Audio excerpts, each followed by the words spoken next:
Hello there friends, and welcome to my channel. Now please gather around. For today, we are not attending a by-election analysis, we are attending a funeral service. Not a literal funeral service obviously, no. Today we are here to discuss what may eventually be remembered as the political funeral service of Keir Starmer's premiership. Because while the official story is that Andy Burnham won Makerfield, the real story is that somebody lost, and that somebody is sitting in number 10. Now before the Starmer loyalists start composing angry tweets, let me explain. Makerfield wasn't just a by-election, it wasn't just another safe Labour seat remaining Labour. It was a referendum on the future of the Labour Party, and the verdict was absolutely brutal. Andy Burnham has marched back into Westminster, carrying enough political momentum to make every ambitious Labour MP suddenly develop an interest in the Labourship elections. Meanwhile, Starmer's authority has taken another hit. Reform failed to break through, and Restore Britain crashed at distant third. I always told you they were just boogeymen. And suddenly, the question isn't whether Labour has a succession problem, it's whether Labour has already chosen a successor. So pull up a chair, because Westminster has entered its favourite phase of politics, pretending nothing is happening while absolutely everything is happening. And with all that said, let's begin. Let's go! Let's start with the very obvious one here. Andy Burnham won, and he won it comfortably, convincingly, decisively, no spin required, no mathematical gymnastics, no, if you exclude every constituency except one, we actually won nonsense. This is a straightforward victory. But here is what makes the result fascinating. Burnham wasn't running as just another Labour candidate. He was running as Andy Burnham, and that is an important distinction. For years, Burnham has occupied a strange position in British politics. He is Labour, but not quite Westminster Labour. He's the establishment, but somehow manages to sound anti-establishment. He's been around forever, yet still feels fresher than politicians half his age. It's genuinely impressive. Most politicians spend enough time in politics to become walking PowerPoint presentations, but somehow Burnham became more popular. That's practically a miracle. This wasn't simply a Labour victory, it was a Burnham victory, and every Labour MP knows it. However, we must still talk about the man whose name hovered over this election like an unwanted relative at Christmas dinner, Keir Starmer. The problem for Starmer isn't that Burnham won. The problem is why Burnham won. You see, voters increasingly see Burnham as something Starmer struggles to be, authentic. Whether you agree with Burnham or not, people generally know what he stands for. The same cannot be always said for Starmer. Starmer's critics have spent years accusing him of changing positions more than the weather forecast, and supporters call it pragmatism. I myself, being one of Starmer's critics, call it opportunism. And either way, it has created a perception problem for our dear and battled leader. Politics is often about perception, and perception is reality in politics. Yes! And you can simply tell this by looking at the difference between the two men. When it comes to Burnham, he has spent years fighting physical battles for transport, local government, funding disputes, and regional investment. He has built a brand. Starmer built a management structure. One inspires enthusiasm, the other schedules meetings. And here is the thing about politics. Enthusiasm usually beats meetings. Every Labour MP looking at Makerfield now is asking the same forbidden question. If Burnham is more popular than Starmer, why exactly is Starmer the leader? The question alone should terrify Downing Street, and I know it does, because once MPs start asking this question, they rarely stop. But for now, I digress. However, I also want to address the elephant in the room. You see, for months there have been enormous hype surrounding Rupert Lowe's movement.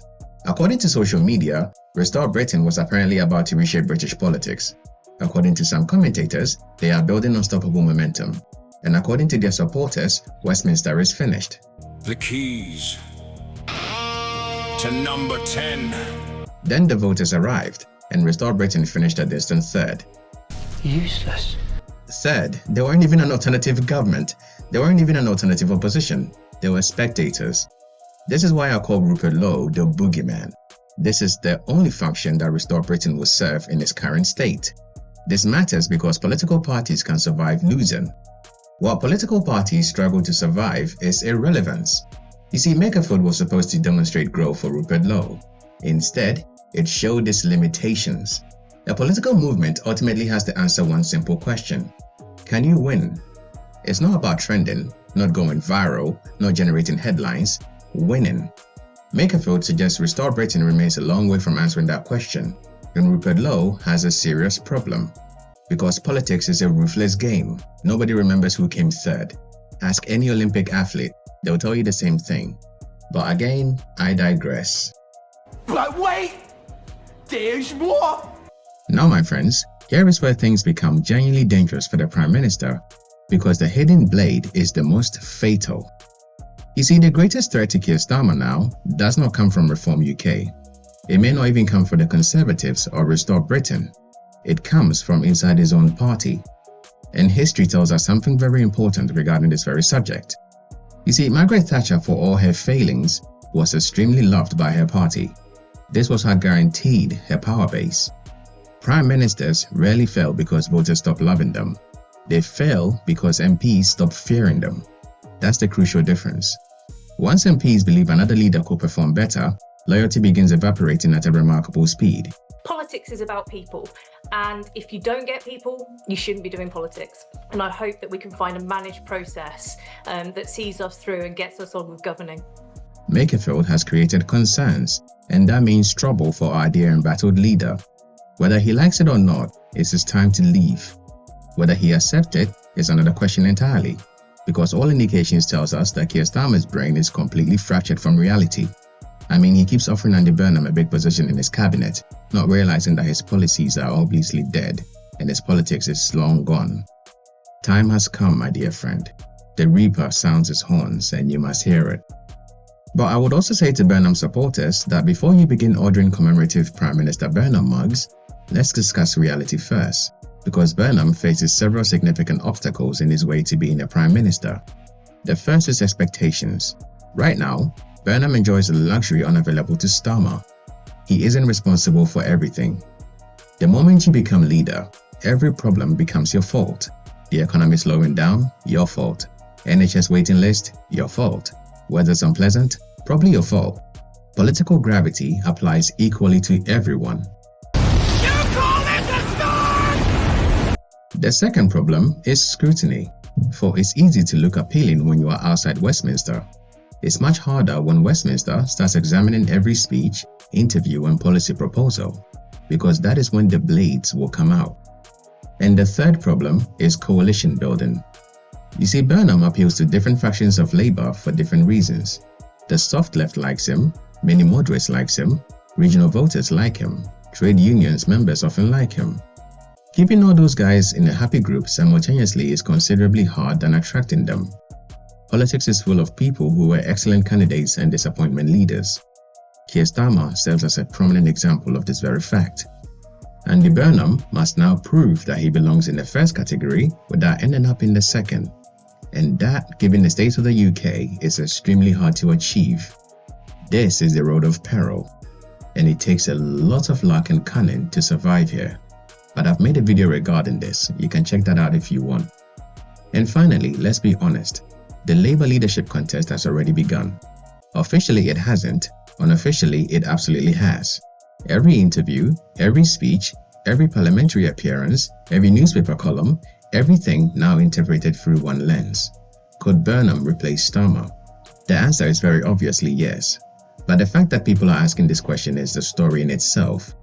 Because if you checked out my recent video with the very bad audio, and for that I'm very sorry, I told you the most ideal candidate to be Labour leader. It will always be in my book our cons. But I know just because he's the most ideal one doesn't necessarily mean that he's going to take the throne. But Labour Party will benefit immensely from putting that man in charge. Because all possibilities tells me that Andy Burnham won't survive in the long term. And that's not me being speculative, because it's the only thing on the board right now. Because remember that in politics, the higher the hope, the greater the disappointment. And the earthquake in Makerfield tells us that people have a lot of hope for Burnham. But given the state of the Labour Party, I don't think this hope will be realized. But again, time will tell on this front. But I remain a watcher for all things to come.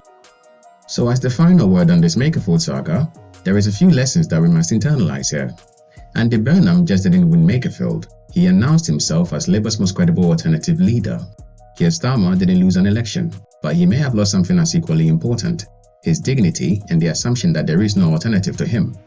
Restore Britain discovered that online enthusiasm does not automatically translate to electoral success. And finally, Makerfield also shows a state of quiet panic building in Westminster, because although they put up a subpar candidate, Reform UK still came second. And this position would have likely been first if not for the tactical voting of the Lib Dems and the Greens in support of Burnham. That itself is a story that should be noted, for the future remains very much in flux and the pendulum swings will not stop anytime soon. So thank you for your time, and as always, till next time friends.